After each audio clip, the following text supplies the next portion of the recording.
All right, we're live. I'll let it just give people a few minutes to pile in.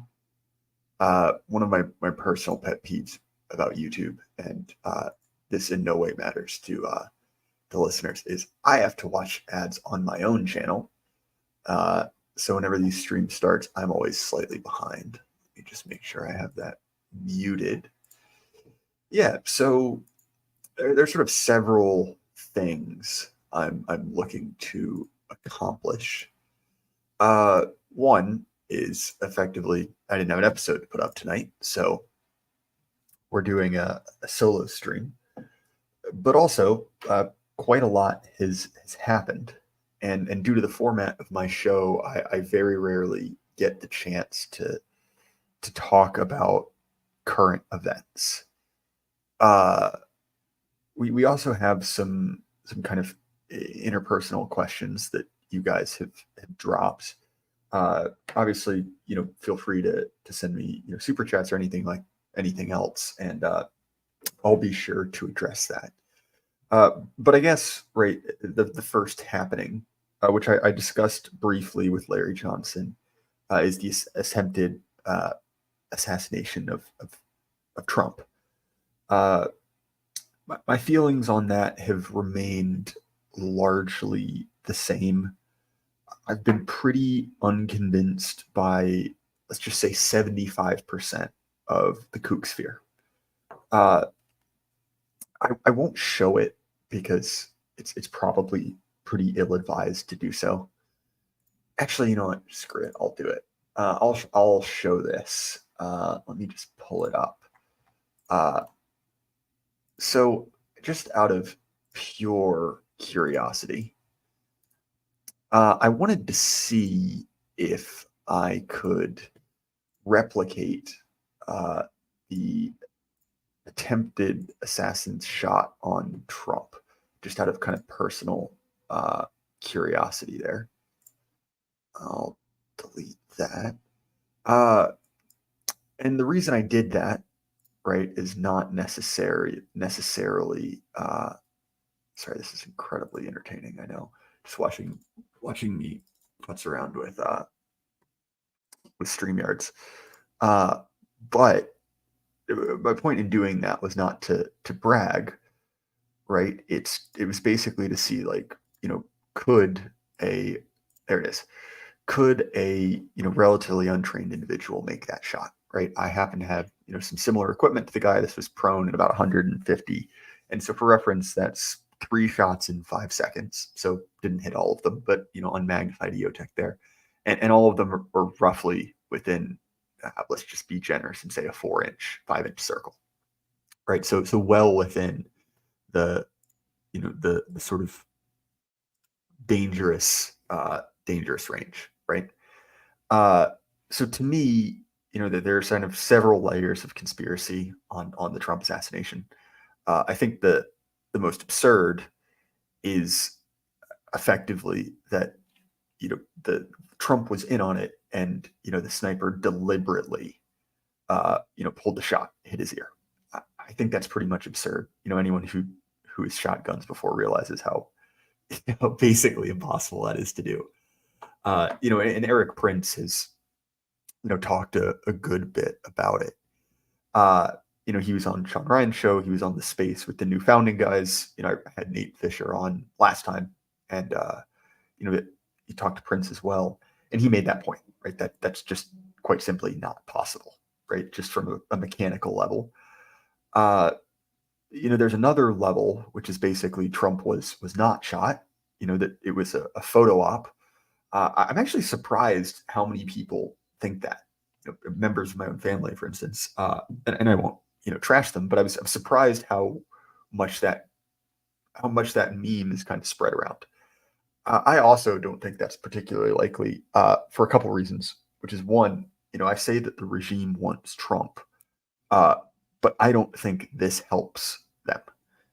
They want Trump as a normal Republican president, right? They want to turn him into, a Bush. And, a near assassination doesn't do that. Uh, I don't see that as being beneficial to their interests, right? Uh, and then also it's like, well, look at where Trump's friends are. Are they in the intel agencies? Are they in the deep state? I think we can kind of answer that in the negative, right? They're not. Also, there's kind of other layers to this as well, which is okay. Let's assume that the attack was real, right?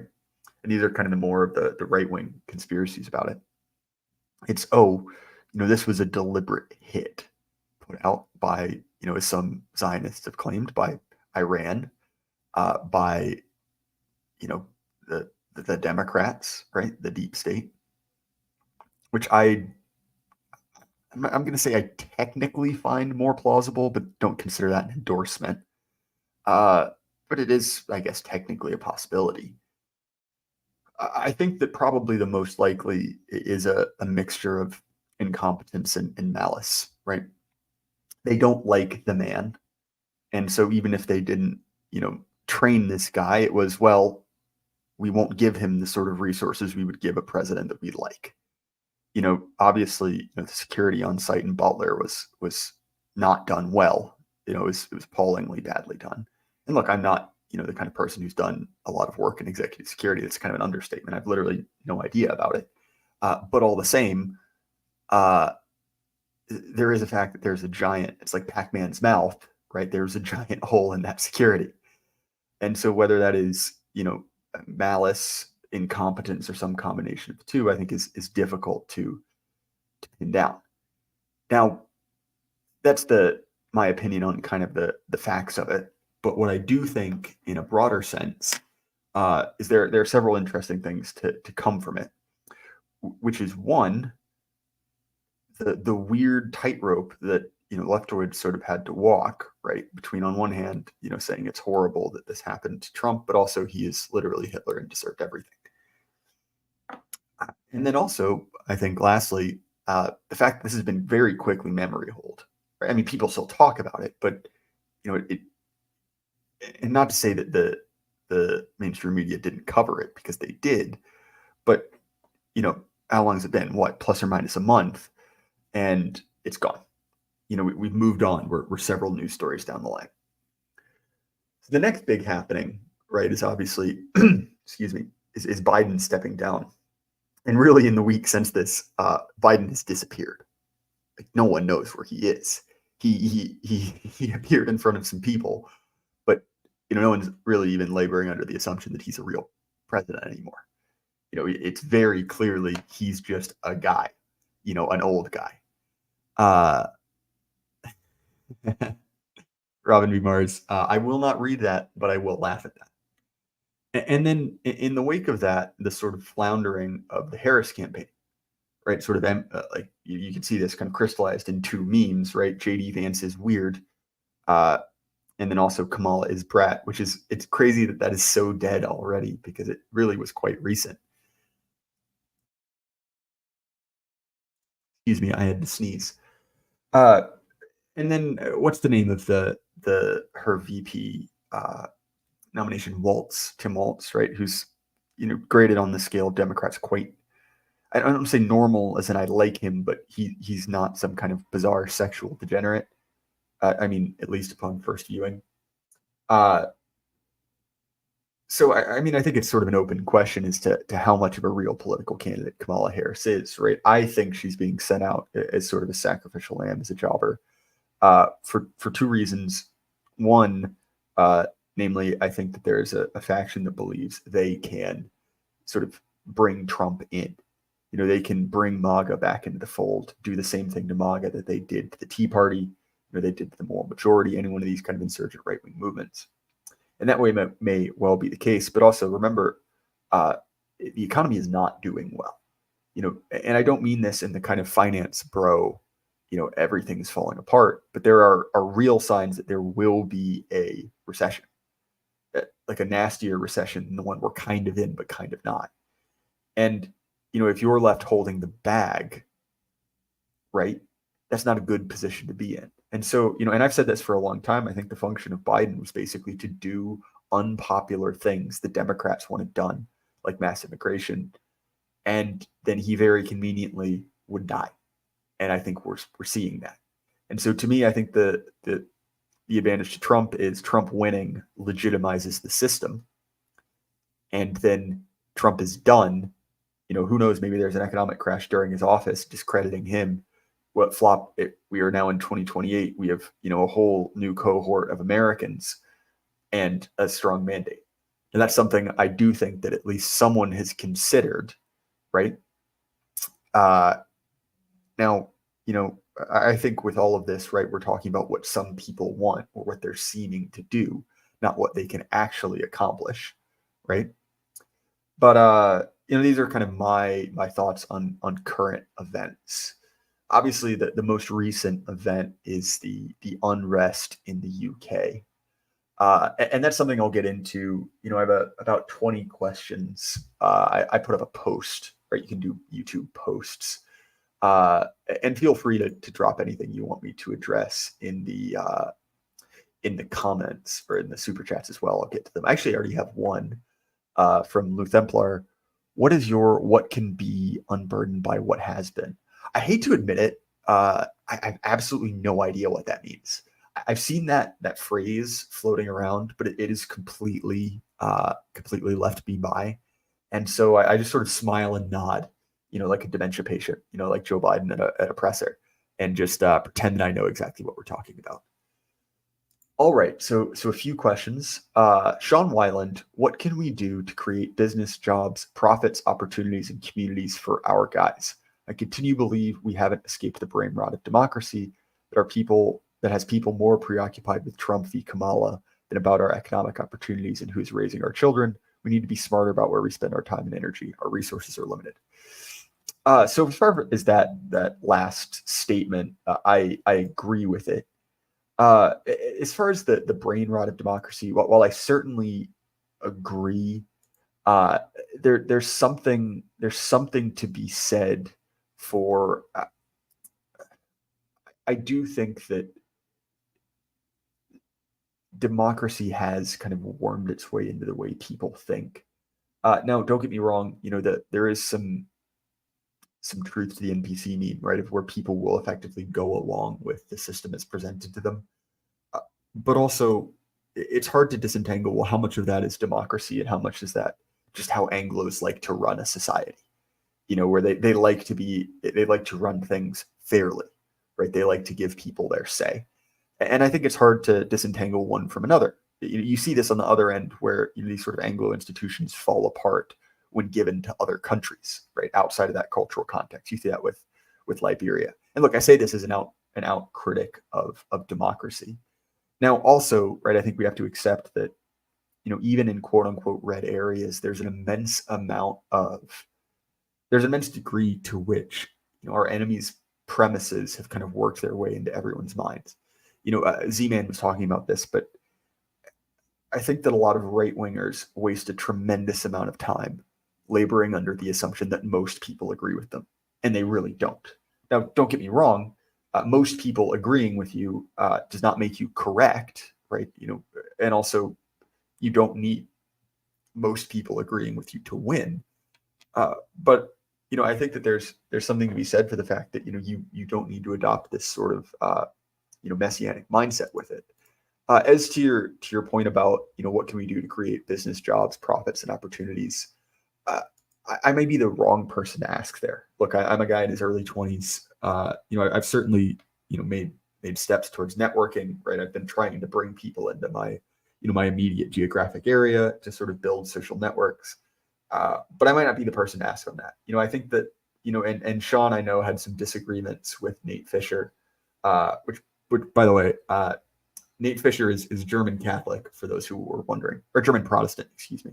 But I think that is one path forward. It's one I'm kind of swayed by, but also he's acting under the assumption that the U.S. empire will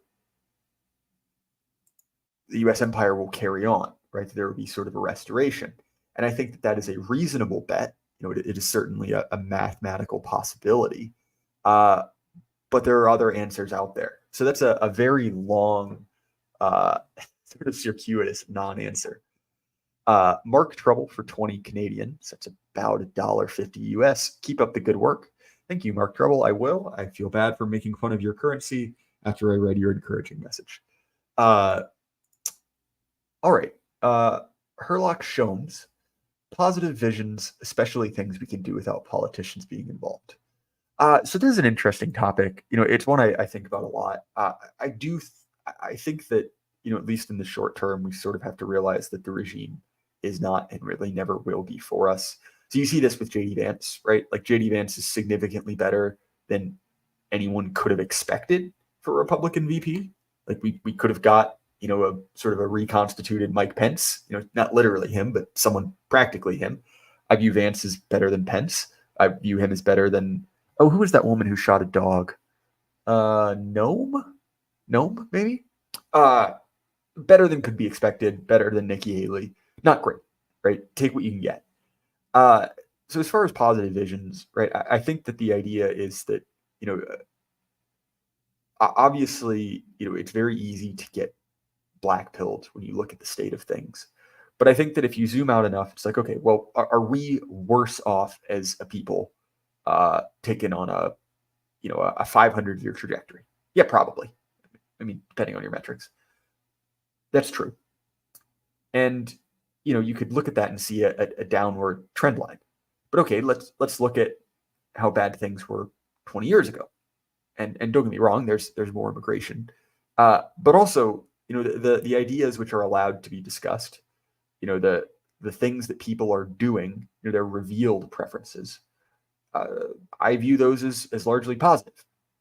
So I'm going to present a fact, and I mean this in a very neutral sense, but American schools are the most segregated they've been in 50 years.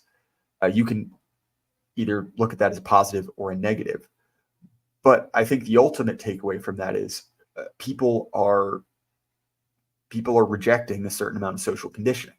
Yeah, sure, they might say this is wrong, that is wrong, but what are they actually doing? And I view that as positive, right? Is it political? Well, maybe it is. I'm not entirely sure.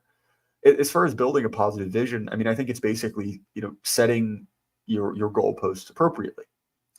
So it's like, okay, well, let's take it down to something very, very simple in concept. It's like, okay, what is a successful life for you? I think a very reasonable answer is to have virtuous children, right? Not to have necessarily rich children, or politically powerful children, but virtuous ones, right? Like that's a positive vision. That's something to strive for, and I think that being in a position like we are, where we're sort of cultural torchbearers, right? Like we're very unlikely in our lifetime to see a sort of reconquista, to see a civilization reborn. But that doesn't mean that can't happen, 1 or 2 generations down the line. And so again, that doesn't mean that you're sort of in a lab behind your house, constructing kind of like genetically engineered Mormon super soldiers or whatever you get up to. But I do think that setting a reasonable vision of okay, taking the things worth saving from your culture and preserving them and kind of transferring them forward, I think that's reasonable. I think that's something that can be done even on a very humble scale. And I mean, going back to what Sean said, it's like, well, okay, let's take that up 1 or 2 degrees of complexity. And it's like, okay, build a community. Obviously, a man outside of community is either an animal or a god. And basically that just means you're a beast. But okay, building a community of roughly like-minded people pulling in a similar direction. And it's like, okay, well, again, easier said than done, but that's a pretty positive vision. And I think when you combine that with the fact that there is sort of a danger and a romance and an adventure to be had, I think there's something to that. False God ZZZ. What is your opinion on the long-term sustainability of enclaves like are found in South Africa and certain places in the U.S.? So honestly, I don't know enough about them. I've talked to the guys at AfriForum. I got dinner with them about a month ago, and I really enjoyed that. And one of the things that they said is they live in a very different situation from what you see in the U.S., where effectively the government is literally too incompetent and impotent to deal with them. Like, don't get me wrong, the South African government would win, but 3,000 highly armed Boers in Orania would cause a lot of problems for them. And actually, Orania pays a lot of taxes and doesn't cause problems. So they're probably just going to leave them alone. I don't think that's necessarily an option in the same way in the US. I do think that people are self-segregating along cultural lines. At the very least, in the US, you've seen a massive internal migration. I think a lot of that depends on just how capable, how powerful does the kind of Washington apparatus remain, which I think is an open question. Hi, Scratchy. Good to see you. All right, let me pull up another one. Best places in the US that aligns with similar values, keeping in mind economic opportunities, because just saying rural small town America isn't good enough, not enough employment or business opportunities there, in my opinion. Yeah, what I would say is there are a ton of sort of small to mid-sized towns and cities in the Southeast, many of which have, either government contractors or significant manufacturing. Like one of the kind of, stories of that, of the kind of internal migration is that, much of the actual manufacturing in the US is in the Southeast. Again, relatively speaking, it's not Detroit, but there's quite a lot there. And so, if you could find a place, for instance, they're all over the Southeast. Like there's a Volkswagen plant in, I believe, South Carolina. There's a Toyota plant in Mississippi. Those might be switched. Don't crucify me on the details. But point is, it's like find a place that has a decent size factory near it in the middle of nowhere. Like I knew a guy who worked at a zinc plant in South Carolina, and it was basically in a very rural area, but there was a couple factories there, which brought business, brought economic opportunity in very, very red areas. Windowlick, why do you like Canadian optics so much, and why are you not straight? I just really like the L-can, man. The tube I find attractive. Who knows? I might end up selling it.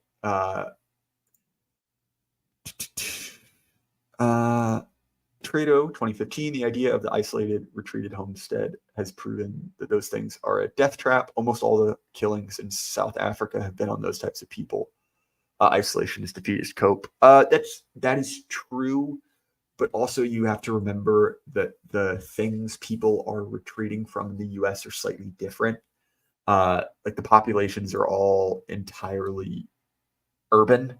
There isn't, whereas in South Africa, right, you had these kind of like guerrillas, right, living in the woods. And, we might see that along the southern border. And look, I'm not an isolationist prepper, but I do think it's important to say that we're dealing with different things and different types of people. Like many of the most violent populations in America, quite simply, never go outside their city. And there's a lot of difference between, a city dwelling lowlife trying to come out to the middle of nowhere, and someone who's raised in a small village. Windowlick, I can't read that. All right, other questions. Your thoughts on Christian music broadly? It depends what you mean by that. Is there beautiful liturgical music? Certainly. I have a lot of obviously, given my background, there are a lot of great Protestant hymns I really like. Our church has a giant organ, which is always fun. You can listen to some great songs from 400 or 500 years ago every Sunday. So I really enjoy that. And I think also when you talk about Christian music, it's like, well, okay, is all quote unquote classical music Christian? And it's like, well, no, but also probably yes. Not all of it, but a great majority of it, right? It's like that sort of, that term almost loses its meaning. You would almost just say Western. I wonder if you mean skillet. I assume that's what the question was actually answering. And for those at home, just look up skillet feels like a monster if you want to have a blast to another era. But anyway, as far as modern Christian music, I think it is awful, like terrible. Like there are a number of fatal diseases I would rather have than listen to most Christian music. Yes, Vingel, Bach signed nearly all his works. Glory to God alone. in Latin. Exactly. So it's like, well, is that Christian music? It's like, well, yes and no. But as far as modern Christian music, it's terrible. Like absolutely horrible trash. Uh, I think a lot of it is a mix of people with no taste, and then kind of hack artists who couldn't make it. Like you'll see any number of artists basically jump from kind of like D level mainstream appeal into the Christian circuit, right? Jars of Clay was infamous for doing this, and that doesn't mean to say there aren't good songs with religious themes in them, but I think that Christian music is genuinely terrible. And part of that might be that I grew up around those types of people. I grew up, that's the most popular radio station in my town is, a Christian radio station, uh, and it was quite embarrassing, quite embarrassing. And again, I love these people; they're good people, but their music is by and large absolutely terrible. Uh, Hunger, Hunger apparently loves Skillet. Hunger, I can never figure you out. I feel like I'm always learning new things. Uh, all right, we've got some other questions as well. England, any reason to think it goes anywhere without a prince? I don't think so. That's another one from Lou Templar. And not to say I don't think it goes anywhere, but I do think it needs leadership. I think there's an open question as to how large these events are versus their media portrayal. I think that the media has been having a field day, but it's difficult to determine, how widespread these really are. Now, also, I'm not trying to downplay it. I certainly understand the sentiments. I just, looking at it from afar, I feel like I have to look at this realistically. And there's a part of me that's like, don't go to this. You will be Jan 6th. And I could be wrong. That could be defeatist. But I don't think I'm wrong. I'd really like to be wrong on that. Now, I do think that this might prove to be a fatal blow to the Starmer government. That the Conservative Party has already been kind of reforming in the background. I think that, to be honest, I think that the real meat of the story is that one, there are obviously a great deal of racial tensions in the U.S. or sorry, in the UK, which could have been avoided had different policy decisions been pursued. Read between the lines there. But also, Starmer has just handled this incredibly poorly. By effectively saying, he's literally said it doesn't matter. It doesn't matter why. These people will be prosecuted to the fullest extent of the law. And between that and the kind of, this kind of meme that's popped up that, Farage has really popularized a two-tier kier. That is a tongue twister. Two-tier kier. Basically saying that there's one set of rules for one ethnic group and one for another. I think that's been hugely delegitimizing, especially when you consider that he was not elected by a large number of people. It was a very narrow election, not narrow in the sense that they didn't win by much, but it was not a lot of votes. And I believe that roughly 20% of the population actually voted for him, which is not a huge mandate. And so when you combine that with just this absolute mishandling of an event that, and I'm not saying I feel like this, but from their perspective, this could have been handled. This could have been turned into if not a win, something that would have been stabilizing. John Carter, does Burden Wife still boycott your show while never missing an episode of the Digital Archipelago? Actually, no, she started boycotting both. Well, really, I think she's only listened to one of mine, but she got bored of Geo. Illegitimate scholar. Oh shoot, I need to get back to you about doing an episode. But I am, as anyone who's ever DM'd with me knows, I'm the worst at scheduling. Like actually the worst, especially with this, which is sort of my hobby, right? I was supposed to put this link out on Twitter, and I forgot. Window look, I have no idea either. That's what she said. That came out wrong. Call of Night. Where do I go to find non-infected places? I get the feeling my local church is infected. So I've had very, very good luck going to activities that are sort of by their structure non-regime aligned. Uh, weightlifting, martial arts are very good. I find an incredibly based, studio to go to. Uh, Now, with churches, that can be difficult. So I'm not Catholic or Orthodox, so I can't answer that question. But with Protestant churches, there's actually a pretty easy thing to do, which is most Protestant churches, if you go on their website, will post a description of what they believe. Uh, and if they say literally anything about diversity, if they have a female, priest or pastor, uh, if they say anything about being, quote, open and affirming, those are sort of red flags. Uh, and like I said, if you can pick up on the signs, you can cut through it pretty quickly. Uh, those are my kind of initial tips. Is to sort of find activities that are resistant in and of themselves to regime influence, right? Like the exact opposite of what I mean is something like D&D, board gaming, something like that. Like stay away from consumptive hobbies as well, hobbies that only require you to just consume product. That's very kind of friendly to the regime. Some guy, thoughts on Northern Virginia. I don't know if I have any legally advisable ones, but I do hope if the Iranians are listening, uh, excuse me, sir. Uh, all I ask is that you spare one missile, just scoot it past Tehran and just wipe Alexandria off the map. I'd really appreciate that. Those are my thoughts on Northern Virginia. Uh, Actually, speaking back to untainted communities, if you have kids, homeschooling. Homeschooling is the best way to raise right-wing extremists. I speak to that as someone who was homeschooled. Favorite energy drink? I don't like energy drinks at all. All of them, every time I drink an energy drink, I can feel my life getting shorter. Which now, don't get me wrong, I it's not a prospect I find inherently distasteful, but they just make me feel ill. So I'm really a coffee guy. I drink an unhealthy amount of coffee to the point where I have one of those Italian mocha pots, and I will drink roughly 2 of those a day by myself, with raw milk, of course. Uh, all right. Other questions.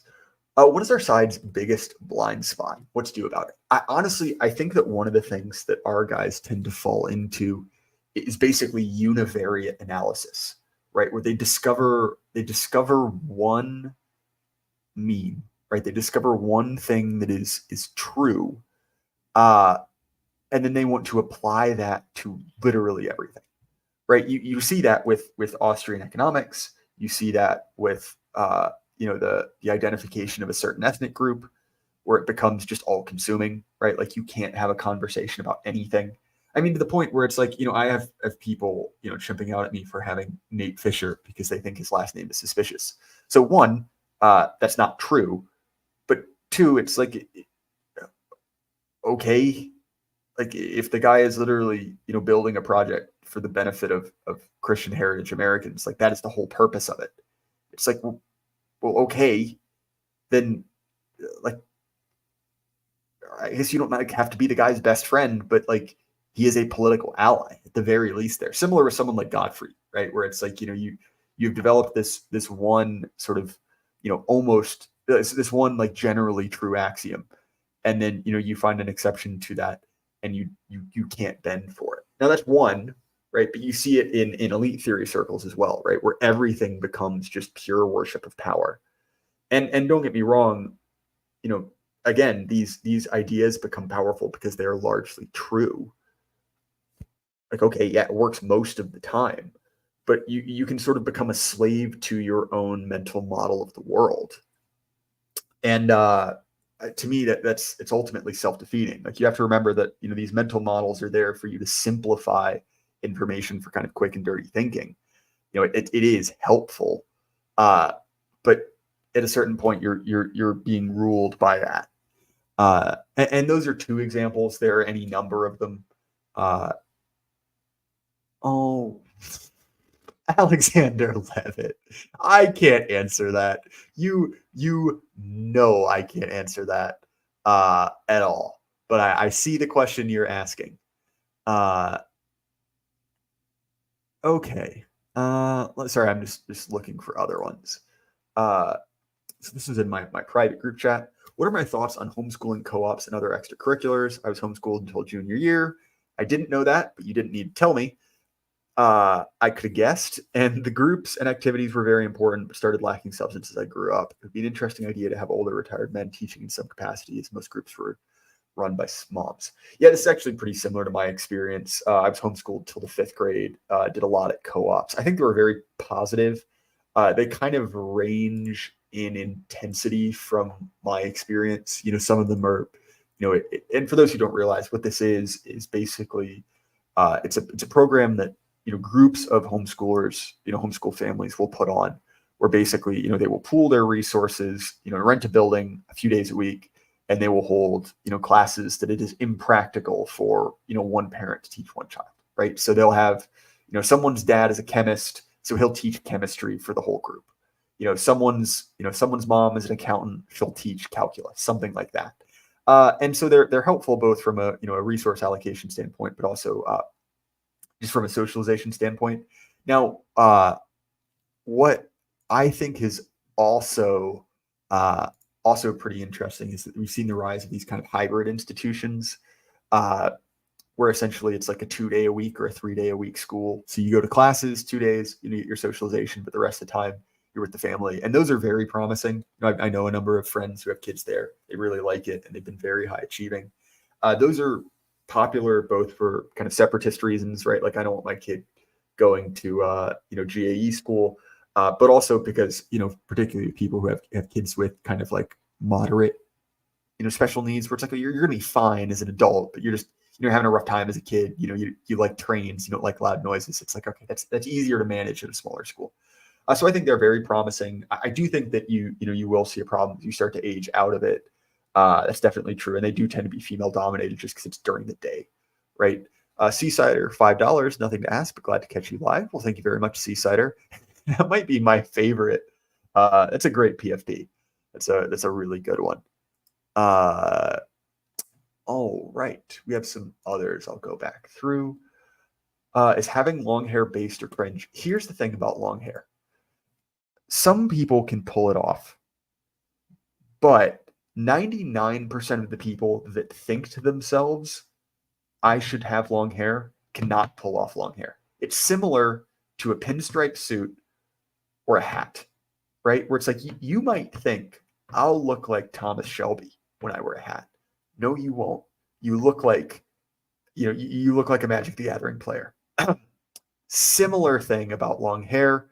Window lick, exactly. It is based when it looks good. Actually, illegitimate scholar is the perfect example of someone who can pull it off. Illegitimate scholar, if you haven't seen what he looks like a sort of a dollar store Brad Pitt. He can pull it off. But the vast majority of you can't. I speak to this as someone who had long hair in middle school, and I looked like a prepubescent. I, you know, I looked like a person who does bad things as a teenager, and it was not a good look. I said when you were a teenager, I was like 12. So don't have long hair unless you look like a popular actor or Greek statue most of the time. Uh, Fair enough, illegitimate scholar. All right, we have some others. Uh, Fights at OGC 2025. Will you commentate? Yes, I will. I think I might be entered in those if they eventually come about. But I would commentate. That's pretty much all I do, anyways. Just run my mouth. Does one join the quarrel on the ground? I assume this is in reference to England. I would say no. And it's not that I don't have sympathies there. It's just quite simply, it's like, look, like, what does it do the world any good to have you rotting in prison? No. What is reasonably can be expected to be accomplished by these riots? I don't see them as being super effective. Again, I could be wrong. I could be wrong, but I would avoid them. Seriously, I would avoid them. All right. If y'all have any other questions or comments, feel free to drop them. I'll be happy to answer them. Uh, We have another one for my private group chat. Uh, what difference have you seen between rural ghettos and normal city ghettos? I mean, I don't know if you, and this is ESL, so I'm assuming you just mean kind of rough areas.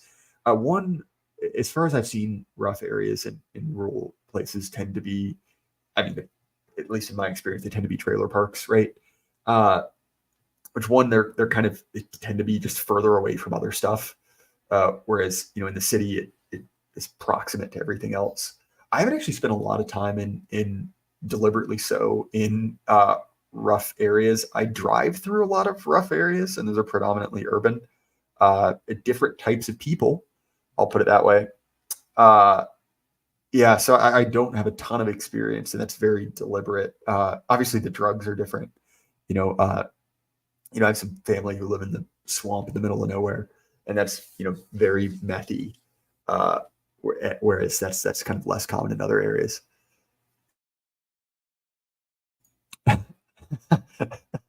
uh, okay, check entropy. Oh, I got a lot on entropy. Yeah, thanks, Hunger. Uh, I've noticed a big shift online with Trump, the Bryson Golf video, Aiden Ross stream, Shane Gillis stand up on Kill Tony. Millions of normies no longer see Trump as a blowhard, but as a cultural icon. Have you noticed this too? Are we too online? No, I think you're 100% true. Uh, I do think that Trump has become not only less scary, but he's also become more beloved. I think that the gif of Trump doing that stupid dance is a great example. I just think in general, for most people, it's like at worst he's kind of comedic. Obviously there's a core of MAGA who views him as almost like a deity, but I think for a lot of people, it's sort of a combination of like Joe Biden is, his brain is dripping out of his ears. Kamala Harris is like the world's worst, like kindergarten teacher, has been given control of the entire country. I think people, myself included, just all policy aside, find her incredibly off-putting. Uh, and Trump has a charisma to him. So I think that's part of it. I mean, I also think that there's just people are very fed up with a lot of the kind of like woke moralism. To quote JVP, "Up yours, woke moralist." I can't do his voice. I'm actually glad I can't. Uh, I think that's another part of it. I also just think that Trump calls back to a different type of politics. Like if you look at MAGA, right, it's not really a loyalty to any policies at all. It's not really a loyalty to an ideology. It's a loyalty to a man. It's he's our guy. He's got our back, which is a much older and more honest form of politics, right? It's not necessarily like, oh, I'm voting for this, this 3-step plan to improve the economy next quarter. It's like, that's fake. No one really ever thought that except for sort of this brief window in time, in the kind of post-war, right? Uh, and so I think that's part of it too, as he speaks to politics in a very different way. Uh, yeah, I'm not going to talk about other online online personalities. I just don't do that as a general rule unless I've already done it. Uh, is leaning into lawfare a legitimate way to undermine the regime, or is it a mistake playing their game? Uh, I think it's a very legitimate strategy. I think that it will probably prove less useful over time. A good example of this is the Letitia James VDARE debacle, where effectively, VDARE, despite being on something certainly quite radical, I think kind of played, viewed things as being, they viewed the country as still being governed by laws, right? Where you can appeal to a neutral process. And that's no longer the case. Very obviously no longer the case.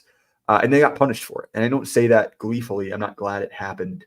But I mean, like if you look at the case it wasn't even a case, right? They just kind of randomly threw orders at them. Oh, show up to court to defend this. Show us these documents. Show us that document. Basically, just to bankrupt them. To get the lawyers involved and just make them a non-viable institution.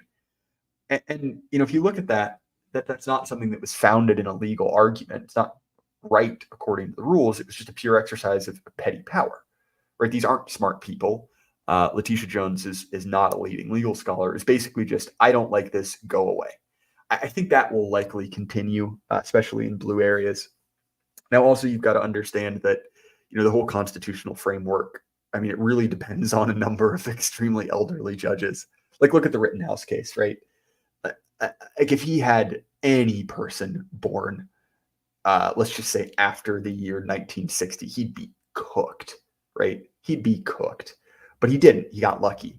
And I think that as that changes, we will probably see the viability of at least that form of lawfare change. Now, one other thing to be fair is that I could be wrong because look at South Africa, right? They lose cases all the time, but just by being a big enough pain, there's an immense amount of air cover that the Solidaritat movement, and I'm butchering that pronunciation, gets by just having the teeth. So I think it's definitely an important thing going forward. Hunger the Die Merchant, what do you do when you're too busy or not motivated to work out? I actually have very, very poor time management skills. I work a pretty demanding job, and I do work out in the morning. So in the evenings, if I'm not recording, I obviously spend time with wife or friends, but I've really not particularly good about productive uses of my time past like normal human activities. So I really just waste it, squander it, if you will. Although I did go shooting with my pastor yesterday, which was really fun and a very redneck activity. SCB, we need an Ameriforum yesterday. Yeah, who knows? There might be something in the works. I wouldn't be surprised. But also, there's certain kind of peculiarities to the U.S. system that kind of preclude that. Yes, it's just one of those things where it's, that works. The AFRIFORM and the guys I was talking to were very explicit about this. They're like, you can't do this with everyone or everywhere. It's that is a group of people who have a very strong in-group preference. They're a distinct minority. It's very easy to say who is a board, who's not. So they have a strong kind of cohesive identity. And then also there's actually quite stringent protections for minority groups in South Africa. So that's helpful, right? Obviously that's the de jure, protections. They're not always adhered to, right? And then also the government is just weak and incompetent. So you can do a lot more than you can when you have this kind of like horrible panopticon, government of school teachers. So, I don't mean to say that to discourage you, far from it, but just to say that, that is a strategy that works somewhere. I don't necessarily see it being exactly replicable here. I haven't worked out in months because I just cannot manage my time effectively. You're just like me, for real, for real. Not quite that bad. I had to miss jujitsu Monday and Wednesday just due to work obligations, but I did get in the gym on Tuesday. It was actually a pretty good workout. I really genuinely appreciate JD at Axios. Like I said, I get offers for sponsorships fairly regularly, and I've turned down literally all of them except for JD because most of them are not things I think you should be using. So why would I tell you to use them? But JD's programs are great, and one of the reasons they're great is because he has a metric ton of them. And so if you just kind of send a message like, "Hey, this is what I want to do. These are the facilities I have. This is how much I can work out." He's like, "Yeah, use this one, or use this one, and I'll modify it for you." And so JD is really the one making that possible for me because it's just it's incredibly difficult to it's incredibly difficult to work out, if you just don't have the adequate facilities, or you're trying to do something you really can't, either due to scheduling. And so the point is, that was a very poor way to explain. But honestly, a big part of it's just finding something you can actually do, because consistency matters more than something you do once. Yeah, home gym does make it better. I really would like a home gym, but I don't have a home to begin with. I don't know. They're not answering my calls anymore, or my salacious texts. All right. Well, that is pretty much all I directly wanted to talk about. I went through. There were more comments that I did not go into, and the kind of questions I don't answer is something that are a little too personal. And I don't mean to say that I, am ashamed of the answers to those. It's just like, there's certain things you don't want out on the internet. And then others are, kind of violate, core rules of how I behave on the internet. One of them is that I really despise any sort of intro right wing drama, and so basically, right, it's something I won't talk about. Uh, huh. Well, this is weird. This is. I was checking on Twitter, not just to not pay attention, but because I had people sending questions, and just had a guy post his full phone number in my comments, which is probably a trap. You sound like a guy that does the OKC channel, Cowboys, etc. I don't know who that is, but you know what? I'll take the compliment. Uh, wow, that sounds pretty cool.